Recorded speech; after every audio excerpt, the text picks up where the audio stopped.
বন্ধুরা আজকের বানিয়ে দেখাবো ওটস এবং আটা দিয়ে একটা সম্পূর্ণ হেলদি রেসিপি, যেটা কি বাচ্চা থেকে বড় সকলেই খেতে ভীষণই পছন্দ করবেন এবং ভীষণই টেস্ট। আর এটি এতটাই নরম তুলতুলে হয় যে মুখে দিলেই মিলিয়ে যাবে। আর এর সাথে খাওয়ার জন্য কিন্তু কোনো রকম তরকারিরও প্রয়োজন হবে না।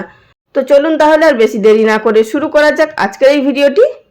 তো সবার প্রথমে আমরা অপরদিকে একটি মিক্সিং জার নিয়ে নিয়েছি। প্রথমে তার মধ্যে দিয়ে দিচ্ছি একটা কাপ মেপে দিয়ে দিলাম 1 কাপ পরিমাণ ওটস, তার সাথে দিয়ে দিচ্ছি এখানে হাফ কাপ পরিমাণ রাগি। এখানে আপনারা আটাও ব্যবহার করতে পারেন, মানে গমের আটাও ব্যবহার করতে পারেন, তবে আমি এখানে রাগির আটাটা ব্যবহার করব। আপনারা বাইরে থেকে কিন্তু রাগির আটাও কিনে নিয়ে আসতে পারেন, অনায়াসে এখন কিন্তু মার্কেটে পাওয়া যাচ্ছে। যেহেতু এখানে আরও একটু হেলদি তৈরি করব, তাই এখানে রাগিটা ব্যবহার করলাম। আপনারা চাইলে আটাও ব্যবহার করতে পারেন। তো দেখতেই পাচ্ছেন এখানে খুব সুন্দর ফাইন একটা গুঁড়ো করে নিলাম। এবার একটি বোলের মধ্যে ঢেলে নেব। তার সাথে দিয়ে দিচ্ছি এখানে হাফ কাপ পরিমাণ মতো সুজি। সুজিটা কিন্তু এখানে সম্পূর্ণ অপশনাল, আপনারা ইচ্ছে করলে দেবেন, না ইচ্ছে করলে দেবেন না। এবার এর মধ্যে কিছু সবজি দেব। বাড়িতে যা যা শীতের সবজি ছিল তাই এখানে ব্যবহার করছি। যেমন দিলাম এর মধ্যে ফুলকপি, গাজর, অর্ধেকটা পেঁয়াজ আর দিয়ে দিলাম কাঁচা লঙ্কা। এখানে আপনারা কিন্তু বিনস এবং বাঁধাকপি বা ক্যাপসিকামও ব্যবহার করতে পারেন, আপনাদের পছন্দ মতো সবজি। অবশ্যই সবজিগুলো ব্যবহার করবেন, এতে করে নাস্তাটা আরও হেলদি তৈরি হবে। তো আমি এখানে একটি হ্যান্ড চপারের সাহায্যে এভাবে একটুখানি চপ করে নিলাম।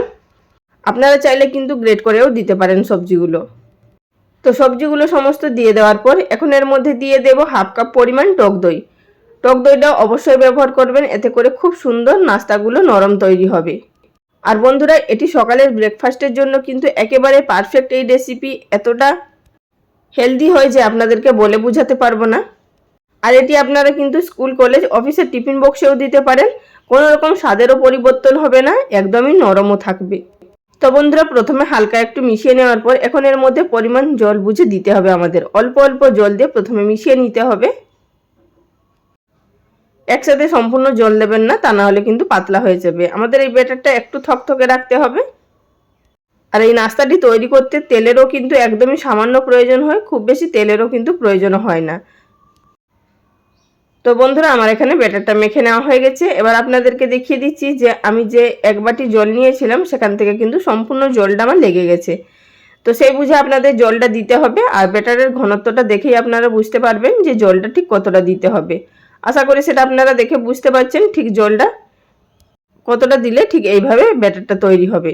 তো এবার এটিকে ঢাকা দিয়ে রেখে দেবো রেস্টে 10 মিনিট মতো, যাতে করে সমস্ত উপকরণগুলো একটু ফুলে যায়। তো বন্ধুরা এখানে 10 মিনিট মতো ঢাকা দিয়ে রেস্টে রেখে দেওয়ার পর এবার আপনাদের দেখিয়ে দিচ্ছি যে আগের তুলনায় কিন্তু অনেকটাই ঘন হয়ে গেছে।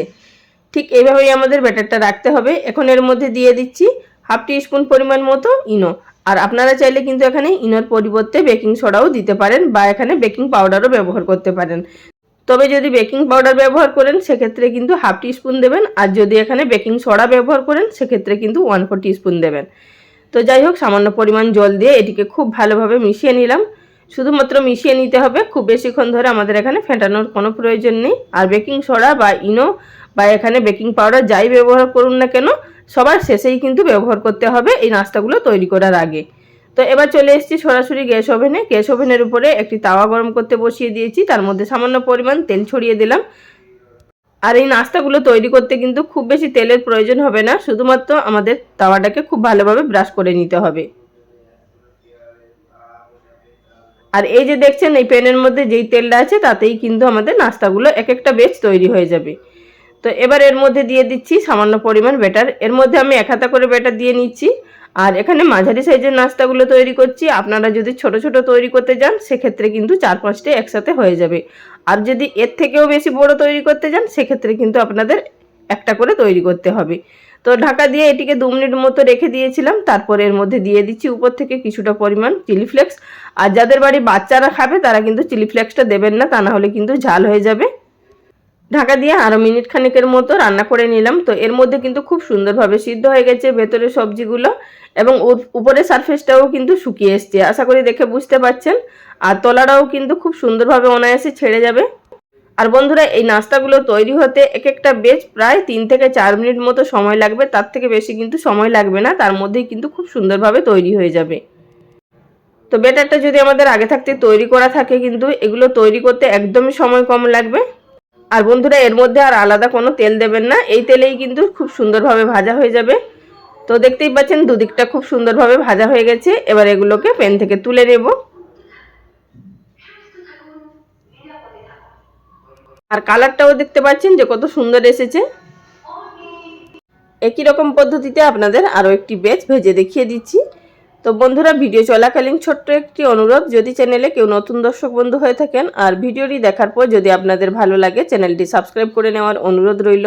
পাশে থাকা বেল বাটনটি অবশ্যই প্রেস করে রাখবেন, এতে করে পরবর্তী ভিডিও নোটিফিকেশন সবার আগে পেয়ে যাবেন। আর যারা ফেসবুক পেজ থেকে দেখছেন তাদের কাছেও রিকোয়েস্ট রইল পেজটি ফলো করে নেওয়ার জন্য। আর যারা অলরেডি এই কাজটা করে ফেলেছেন তাদেরকে অসংখ্য ধন্যবাদ। আর বন্ধুরা এছাড়াও কিন্তু বিভিন্ন ধরনের হেলদি নাস্তার রেসিপি চ্যানেলে আপলোড করা আছে, আপনারা চাইলে সেই সমস্ত রেসিপিগুলো দেখে নিতে পারেন। আশা করছি আপনাদের ভালো লাগতে পারে। বা কিছু রেসিপির লিঙ্ক ডেসক্রিপশন বক্সে দিয়ে দেবো, সেখান থেকে আপনারা চেক করে নিতে পারেন।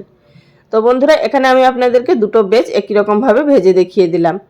তো বন্ধুরা আমি এখানে বেশ কিছুটা নাস্তা তৈরি করে নিয়েছি, এবার একটি সার্ভিং প্লেটের মধ্যে সার্ভ করে নিয়েছি। এবার আপনাদের দেখিয়ে দিচ্ছি যে কতটা নরম তুলতুলে এবং কতটা স্পঞ্জি হয়েছে। আর বন্ধুরা এইগুলো খাওয়ার জন্য কিন্তু আলাদা করে কোনো তরকারিরও প্রয়োজন নেই বা আলাদা কোনো চাটনিরও প্রয়োজন নেই। তবু আমি এখানে টমেটো সসের সাথে সার্ভ করেছি। তো বন্ধুরা দেখুন এখানে দেখতে যতটা সুন্দর হয়েছে, খেতে কিন্তু তার থেকেও কিন্তু দ্বিগুণ সুস্বাদু হয়েছে। আর কতটা নরম তুলতুলে হয়েছে সেটাও আপনারা দেখেই বুঝতে পারছেন, অনায়াসে কিন্তু ছিঁড়ে যাচ্ছে। তাহলে বন্ধুরা রেসিপি কেমন লাগলো অবশ্যই লাইক কমেন্ট করে জানাবেন। আজকের ভিডিওটা এখানেই শেষ করলাম। সবাই ভালো থাকবেন, ধন্যবাদ।